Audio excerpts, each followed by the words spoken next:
Do not attempt the techniques you're about to see without consulting a professional. On this episode of Dog Whisper. Dogs are extremely important here. We're just very dog-oriented. They not only allow their employees to bring in their dogs, but they promote that. There's dogs that are people-aggressive dogs. There's dogs that are dog-aggressive dogs. There's dogs that just don't like anybody. They've implemented a 3 strikes and you're out rule. Grady, unfortunately, hit the 3 strikes. From the moment we turn the truck on, Kia goes berserk. Pacing back and forth anxiously. She starts squeaking and then she starts barking until you get to your destination. I'm worried that Sean's gonna get in a car accident one of these times because he's paying more attention to what she's doing in the back of the truck than to the road in front of us. When good dogs go bad, there's one man who's their best friend. Caesar Milan. No dog is too much for me to handle. I rehabilitate dogs, I train people. I am the Dog Whisperer.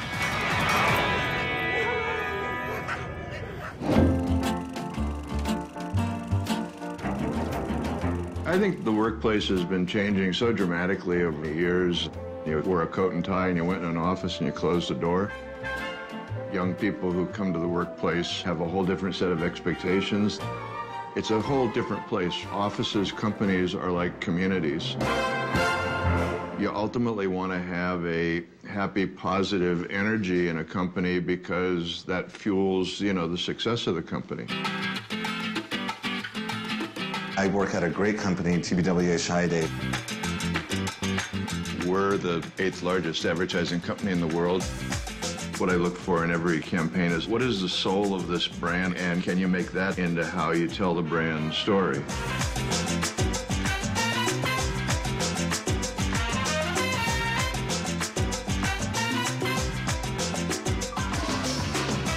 When you become a Chiat Day employee, you definitely know what you're getting yourself into. You are not going to get an office with doors or walls or fancy furniture.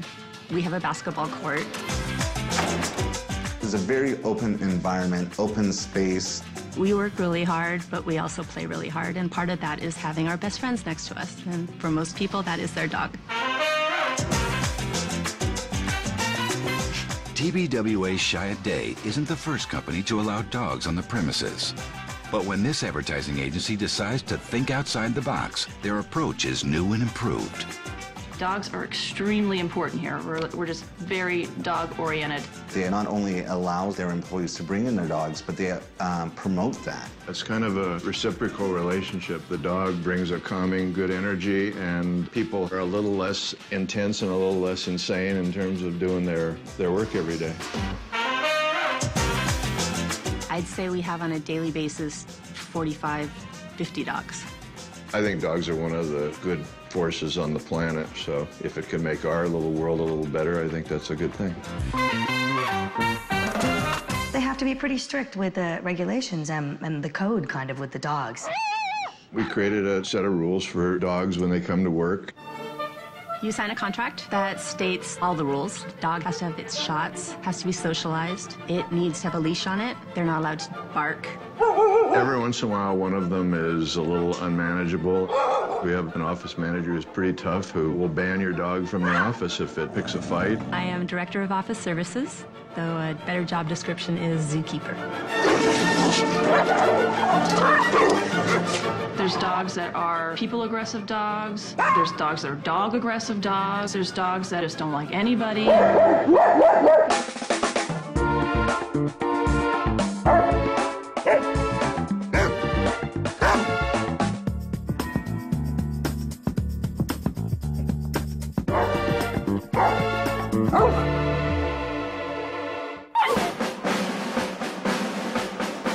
Everybody walks by Mafia. If anybody approaches too fast, she's gonna freak out.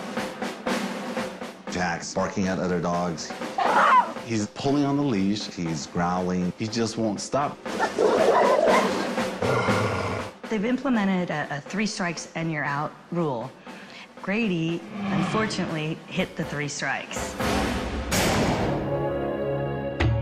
Trying to think different, Alice Pavlisco sent a videotape to Caesar, wondering whether he could successfully sell his brand of dog rehabilitation to both the employees and their canine best friends. My hope is that Caesar can come in here and just allow Mafia to just be a little bit more comfortable in this fantastic environment that we're in. I think a lot of his magic is his confidence, and if every dog owner could learn how to be that confident and willing with their pet, I think we'd have fewer disobedient animals. Make my job easier. Banishing dogs is not, don't make a lot of friends doing that. You're in good hands with Caesar Milan, because he takes a licking and keeps on ticking. He keeps going and going and going and going.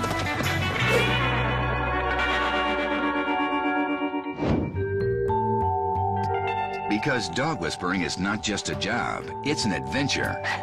Caesar spends several days visiting the agency to help out with specific cases and to give a mini seminar to the entire company on their basketball court. Thank you, guys. Thank you. The goal for me is to educate humans, especially humans here in America who are incredible dog lovers, but the dogs take over, which is good for business. So if you are a dog lover, doesn't mean you control instincts. Knowledge helps you to control the body and the mind of dog. Love only nurtures the state of mind which your dog is in at that moment. So the point is that if we learn to honor what they need, we create balance. When Alice Pavlisco and her husband CJ fell for a dog at a local shelter, they didn't realize what they were in for. Her animal shelter name was Princess, and didn't fit. We could tell that right away. She had this scruffy beard, and she had like this long, dark back hair going down her back. She's like no princess I've ever seen. For like 2 weeks, we had this dog, and we could not figure out a name. We go through every name possible, from Sofa to Bob. And then my husband's Italian, and his parents were really into The Sopranos. And it just kind of popped into our mind one day, like, maybe she can be our mafia princess. So now we have our own mafia. But we get the weirdest looks when we go to the dog beach, and we're like running down the beach. If she sees a seagull and just starts tearing off, and we're just yelling on the beach like, Mafia! Like everybody's just like turning around like, what are these people doing? I remember the first night we brought her home, and she was still a little groggy from getting fixed, and as soon as we pulled her out of the cage, she just creeped underneath the couch and just like got into the farthest corner, and just we could not get her out. We were like, well, we're great, we're dog people. Whatever fear issues she has, when we socialize her with our neighbor dogs and my work dogs and all of the awesome people at the agency, she's gonna snap out of it. She's gonna be a good dog. Everybody walks by Mafia, and they just see her peeking out that curtain, and they think that she's just so cute, and everybody just wants to go up and touch her, and then she'll growl, she'll bark. And, you know, this is a dog-friendly agency, but it's still a professional agency, and I can't really have a dog that's misbehaving. And that's when I started seeking out The Dog Whisperer in Cesar Millan's books and started implementing his practices. After I read Caesar's Way, like, I was like, oh my God, I totally screwed my dog up. Like, I've been doing the wrong stuff for a year and a half. And so a year and a half ago, I changed my ways. I started rollerblading her. I stopped anticipating. I stopped coddling. The books helped her tremendously. And she instantly, like, a lot of her nervous energy had subsided. From being extremely anxious to the way she is now was due to Caesar's books. So there's been a great improvement, but she still growls at people. If anybody approaches too fast and just tries to reach or grab, she's gonna freak out. Now, I know Mafia might never be 100% happy-go-lucky, but I'd love Mafia to just be comfortable in her own skin, and I just would love for her to just be a little bit more comfortable with people. Hi, Caesar. Thank you so much for coming. Thank you. I have my dog, Mafia, who's a little fearful of people. Mafia? Her name is Mafia. There you go. Yes. So I figured bring her to a place where there's a lot of other dogs and there's a lot of other people. It would help get her socialized. Right. And she's still a little fearful of people. We love dogs here, but they can be banished if something goes too far. Right. So If they break the rules. exactly. Yeah. Dogs, the ultimate thing is to find balance. And so this is when they need our common sense, our help. I think that he has the energy in place and maybe lacks the strategy. Yeah. I think I have the strategy in place and maybe lack the energy. You put it beautiful. He has the energy, I have the strategy, you know, and so. And I've got a building full of dog lovers. Dog lover doesn't mean knowledgeable human being. Right. It just means dog lovers. So let's create knowledgeable dog lovers. That's the goal. Knowledgeable dog That's lovers. what we're gonna sell. Coming up, more mad dogs and the owners who love them. Let her touch you before you touch her. Stay tuned as I help this dog-loving ad agency promote balance here on the National Geographic Channel.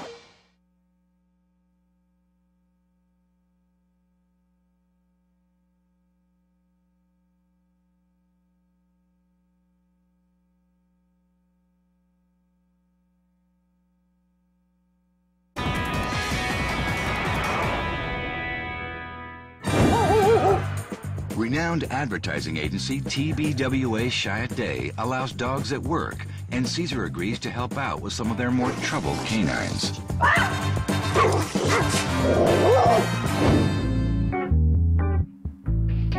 It feels good here. There's a place where, you know, imagination is flowing constantly. They're already allowing dogs in the environment, which is a plus. They just have to practice more instinctual communication. Co-worker Becca Morton has not been able to reach out and touch Mafia for 3 years. Hi, Mafia. Hi. Come here. Hi. Mafia, come here. Hi. Come here. Hi, Mafia. Come here. An expression of sound from an animal has a significance, but you have to understand what they're saying. They can communicate fear, they can communicate anxiety, they can communicate aggression, they can communicate dominance. In this case, it was I'm unsure. When you have an animal who is communicating from an unsure point of view, you know, and his expression is I'm nervous about the approach. If the goal, in this case, is to getting closer to you, since you have access to the leash, instead of going through the whole process of moving into the cave, let's just grab the leash and bring him towards and have the conversation here. My biggest challenge today was how can I convince everybody to participate to help this dog that is not that bad. He doesn't see you as a dog lover. He sees you as a human who's not understanding the communication system that he's using. So at that time, the dog lover stops the affection and brings the knowledge. There you go. Not yet. Let him smell some more. There you go.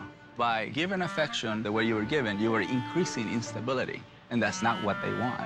When we brought him out, then we allowed him to smell, then he sees, oh, what you want me to be is a dog, just a regular, calm dog who just his nose. See, this is fantastic. Yeah. See, she knows what to do. It's just the humans need to know what to do. Right. That's better. That's nice. Very nice. That's perfect. See, it changed the whole dynamic.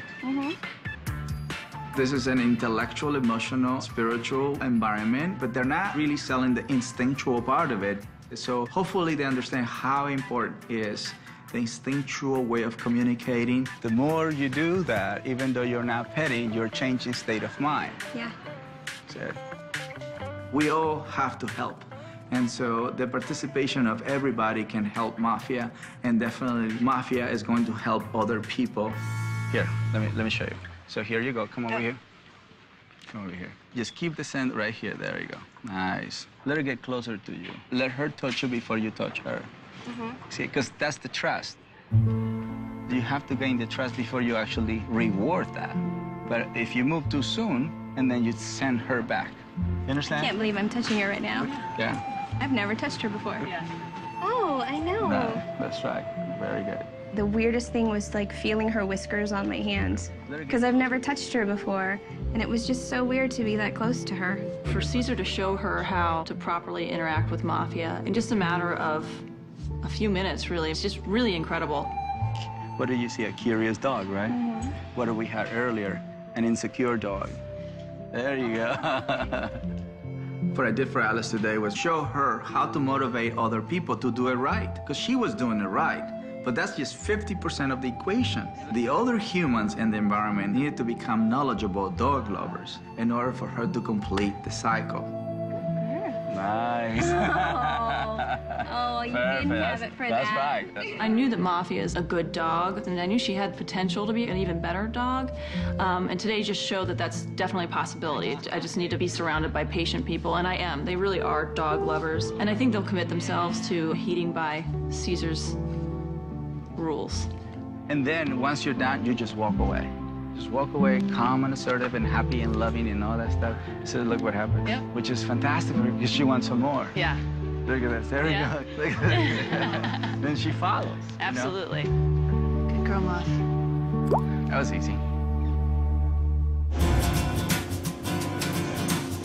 There's been significant change. The biggest change is the way people perceive Mafia now. They heard Caesar say that she's not a dangerous dog, so they aren't coming to the table with any type of preconceived bad energy towards her. I posted Caesar's rules at my desk, and I also sent a public email out. I kind of put together a little guide to approach Mafia. So, become Mafia's wise guy.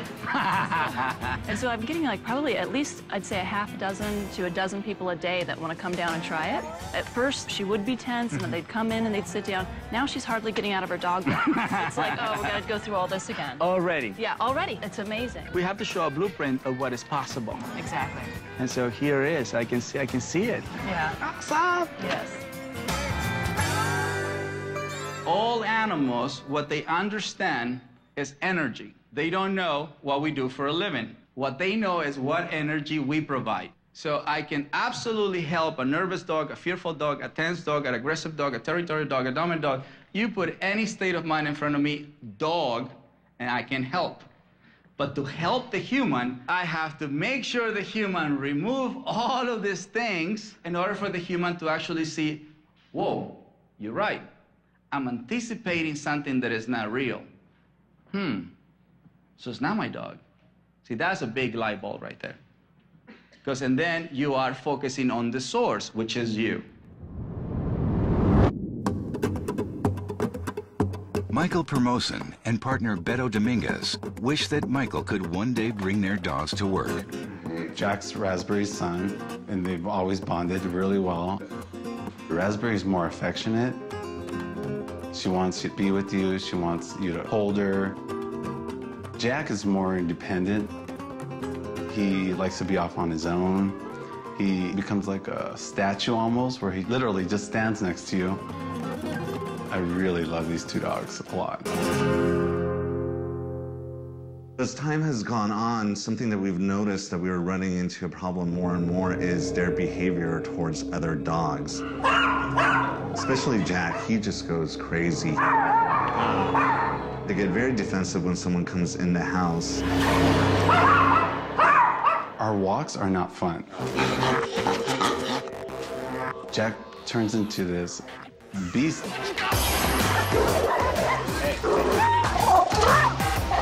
He's barking at other dogs. He's pulling on the leash. He's growling. He just won't stop, where he's actually choking on the leash. So then she gets a little bit feisty. Come on. And we've tried everything from telling them no to kind of getting loud with them. I have to hide behind cars. I have to pick him up. I have to cross the street. I come home so frustrated and just pent up. Michael Permosen has never brought his dogs Jack or Raspberry to work because of their aggressive tendencies. My fear is that it would be not only a constant disruption, but it would be almost impossible to do my work as well, because it would be always getting up, making sure he's okay and he's not, you know, jumping around and kind of calming him down. Jack. Be nice. It would be really great if Michael could take the dogs to work and have some company so that Jack and Raspberry aren't home alone all day. I would love that. I mean, it would be the ultimate dream. To be honest, I can't even imagine that happening. Next, Jack and Raspberry make their debut at the office.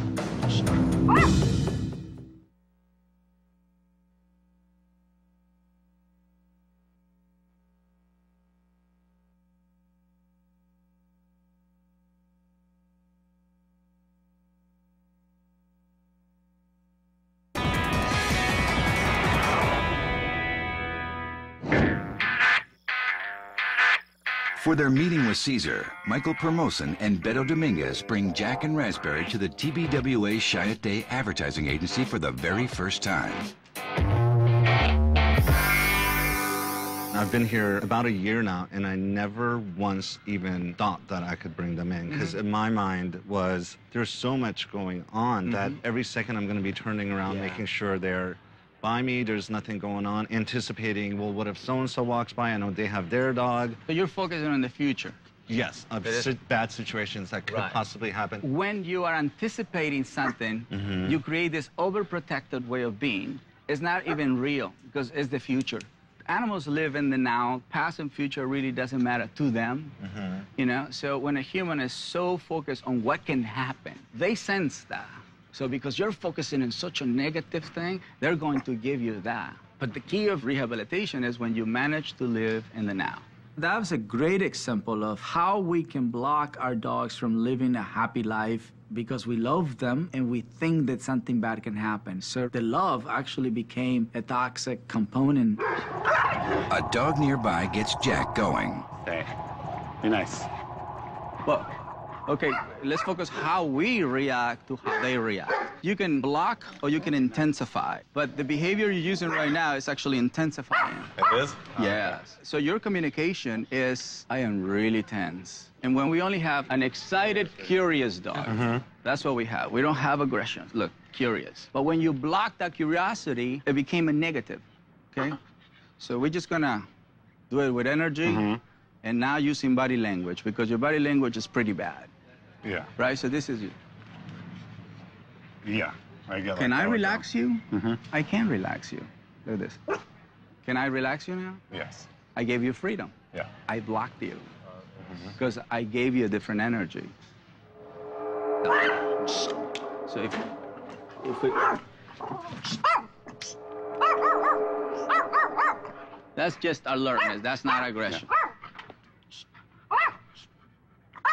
So the touch is just to snap him out of it, and so he went into his little, you know, telling the other dog, this is our environment, and I haven't walked, and I haven't done a lot of things, so I have a lot of pent-up energy, so I'm gonna do this in a really intense manner, but doesn't mean he's being aggressive.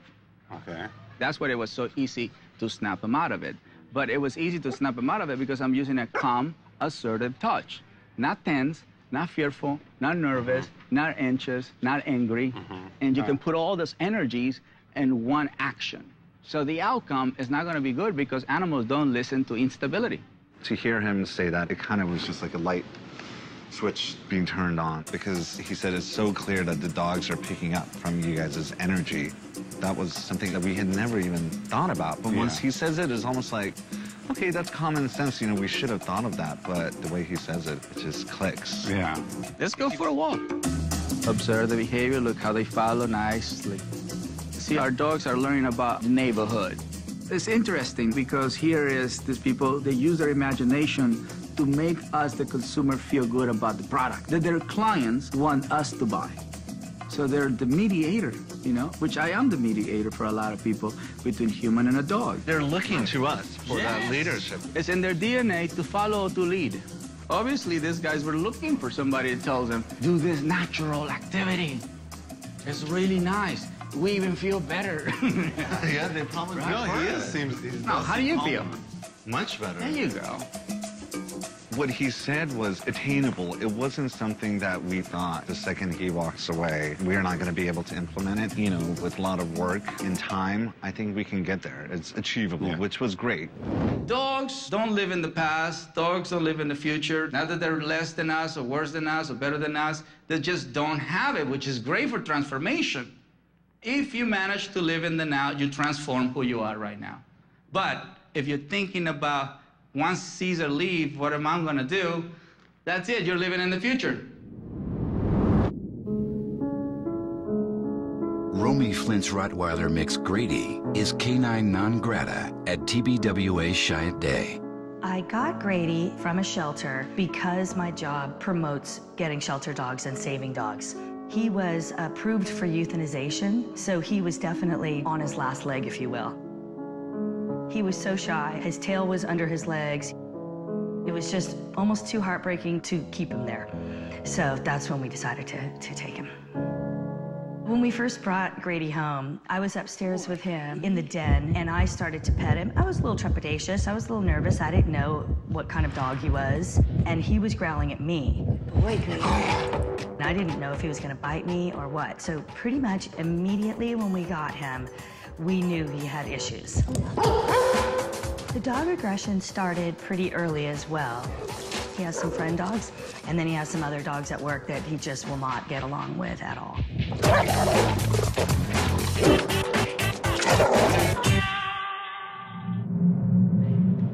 Grady reached out and bit someone during his first week at the office.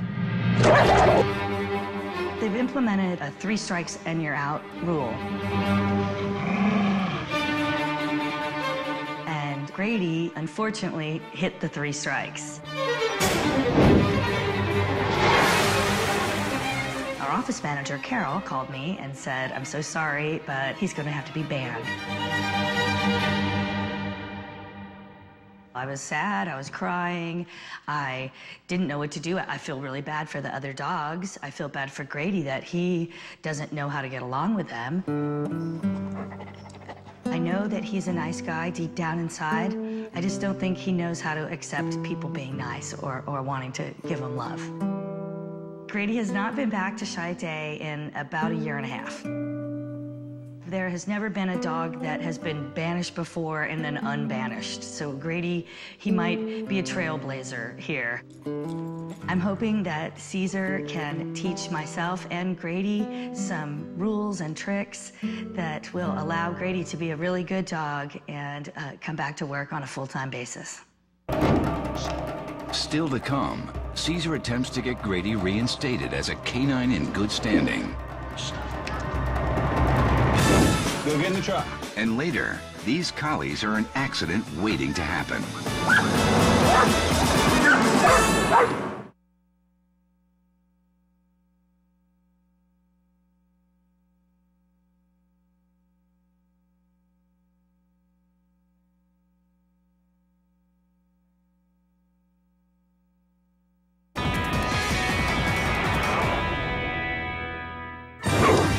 The TBWA Chiat Day advertising agency banned Grady after he attacked on 3 different occasions.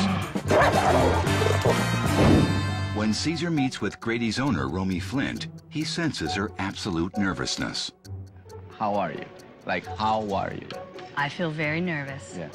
Most of the human will say, I'm fine. I'm fine, thank you. No, I'm nervous today. Good, good. Yeah. That's really important. Yeah. To create loyalty in dog, you must become aware of what energy you share every single second. So to get him back, it's about getting you back. There's definitely potential here. We definitely have a calm, submissive dog. So I don't see why he can't come back. It's extremely important to know what is it that we're working with. Grady is not an aggressive case. I understand the rules. If a dog touches anybody 3 times, is out. But we also have to provide knowledge. Grady is trying to help the dogs who are breaking the rules. I wanted to show Romy how to prevent that.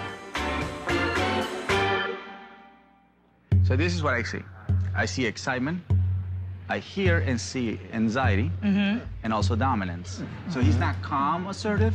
He's excited, anxious, assertive. Okay. So then the other guys are gonna pick up on that and say, why are you in that state? And if they don't agree with him, and then he's gonna tell you better agree with me. Okay. Our goal right now is to create calmness. The less sound we use, the more we create calmness. Okay.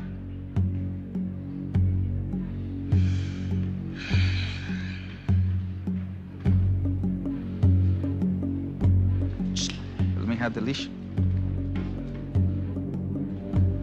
At this point, we can't use ignoring because he's gonna escalate. So the more we pull back, the more that intensifies. Okay. Okay? So look, it's two fingers holding the leash. So it's not the physical body that is telling the brain what to do, it's the mental body that is telling the brain what to do. Okay. Grady wants to meet the dogs, but we have an excited dog in front of a human. So I took advantage of what I have at that moment. Let me show you what to do in a social proximity. You don't have to always be in an intimate proximity to believe that you just had a great social moment. We don't have to get any closer than that in one day. What happened is nothing bad happened, and that becomes part of everybody's memory. Right. Right. And that's how you rehabilitate everybody's perceptions about Grady. Yeah, exactly. I wanted to make sure that she knows how to claim her cubicle, because if she keeps disregarding all these rituals of how to come in, how to keep him in a calm submissive state, Grady is going to have no choice just to be in a dominant state. I'm just making sure that he knows that I want that state of mind 24 hours, 7 days a week. And constant reminders. Constant, right? Because if we control the reactions, we can actually tell people, I know what's going to happen. Right. Don't worry about it. Right. We have to prove, animal, that we know what he needs to be balanced. Caesar asks a crew member to help show how someone should approach Grady. There you go. So if he would have a problem from a nervous point of view, fearful point of view, tense point of view, he would have said something about it, meaning he would have changed that state, which he didn't. Why? Because we make sure our dog was calm submissive before we allow somebody in our space. Can you go down? Yeah. That decision that he just took, instead of facing him forward, he